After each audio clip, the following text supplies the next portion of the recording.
If you're in a relationship with an avoidant or dating one of the most painful things is when they completely shut down during conflict, right when you need reassurance or connection. It can be brutal and it can make you question whether they care at all. But there's more going on here than meets the eye. It even comes down to biology. In this video, I'll break down exactly why avoidants stonewall, and I'm also going to share a simple fix so you can stay grounded and not take it personally. Hi, I'm Jess. I've helped over 5,000 people find love, and I run a one-to-one coaching program that takes you from anxious to secure so you can feel confident and trust your gut. If you're ready for that transformation, sign up via the link in the description box. So first, what is stonewalling? Stonewalling is essentially refusing to communicate or engage during conflict. This can be verbal withdrawal, which looks like either giving short answers, which can feel dismissive, or even going completely silent. It can also be emotional withdrawal, where someone shuts down their emotions and seems completely detached and disconnected. And then it can be physical withdrawal too, like someone walking out of the room altogether or avoiding eye contact. And as you can probably imagine, or if you've experienced it, if you've been on the receiving end, you likely know, it can be very triggering, especially if you have an anxious attachment style, because conflict in general is one of the times when love feels least safe. The connection might feel less stable and secure, and both people really want to feel seen. And you can, of course, disagree without disconnecting, but conflict is one of the situations where your attachment wiring shows up the loudest. So you might be having an argument with an avoidant, and maybe you've poured your heart out and you really want them to understand where you're coming from so you can sort it out. And then they go blank. No emotion, no response, maybe no eye contact. It can feel like you're speaking to a wall. And then you're hurt because it seems like they just don't care. So you push harder, you ask a load of questions, maybe you raise your voice, anything to get a reaction. But the more you try, the more they shut down. And this makes you feel even more destabilized and off balance. You might feel like you're losing the connection and you might completely panic.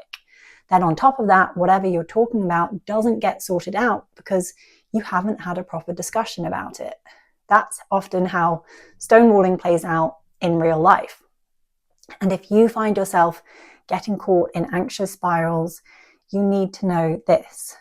If you spend 3 hours a day overthinking for 3 years, that's over 3,000 hours wasted. In that time, you could complete an entire master's degree. You could become a Fortnite champion. You could get a huge promotion. You could build and launch an entire app.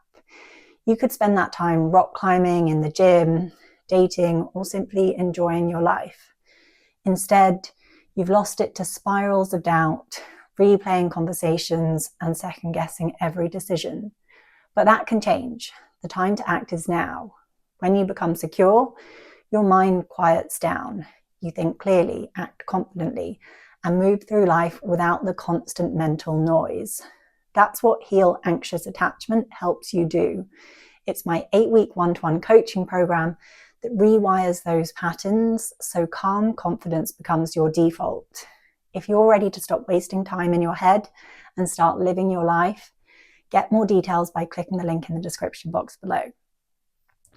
So why does stonewalling happen? Like I said at the start, it's actually to do with biology. There are physical changes that go along with it, such as an increased heart rate, the release of stress hormones into the bloodstream, and a fight or flight response often. And when someone is in this state, their brain is just not working properly. So you can't have a constructive conversation. I had an avoidant explain to me once that when he's in this state, he isn't hearing words as they are. They just don't make sense to him. He said it's like hearing a completely different language that he doesn't understand. That's genuinely what it can be like on the more extreme end of the spectrum. And then there can be physical changes in the partner too, because it can be very upsetting if you don't fully understand what's going on, or even if you do to an extent. So how do you handle stonewalling? You take time out, ideally in a structured way. The best thing to do here is to agree in advance a signal, something simple like saying, I need a pause, or using a phrase that both of you understand means time out, not rejection. That's a key part of the concept. Stonewalling is stressful for the person who's doing it because their body is flooded with stress hormones and their system is overwhelmed. They're not calm, they're actually in survival mode, and their instinct is to try to escape the intensity of the moment. And of course, it's also very stressful for the person on the receiving end because it feels like rejection.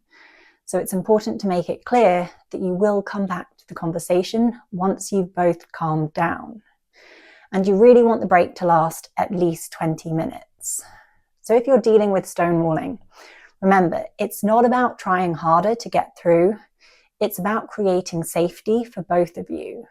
And if you want to go deeper into rewiring your anxious attachment so you can finally feel secure and calm no matter what's happening around you, that's exactly the transformation I guide people through in my Heal Anxious Attachment coaching program. You'll learn how to regulate your nervous system, disarm your triggers, and rebuild self-trust from the ground up. You can get the details via the link in the description box. Thanks for watching.